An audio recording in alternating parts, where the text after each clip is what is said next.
মাগুরা জেলার শ্রীপুর উপজেলার ছাছিলাপুর থেকে সোনাতন্দি সড়কে এখন চরম দুর্ভোগ।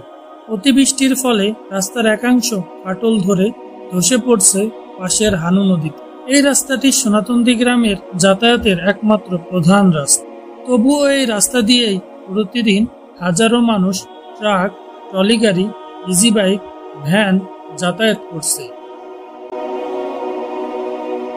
স্কুল পড়ুয়া শিশু, রোগী, কর্মজীবী সবাই অনিশ্চয়তা। স্থানীয়দের আশঙ্কা, নদী ভাঙনের তরে যে কোনো সময় পুরো রাস্তাটি বিলীন হয়ে যেতে পারে। তাই তাদের একটাই দাবি, দ্রুত এই গুরুত্বপূর্ণ সড়কটির সংস্কার হোক, রক্ষা পাক ছাছিলাপুর থেকে সোনাতন্দি সংযোগ।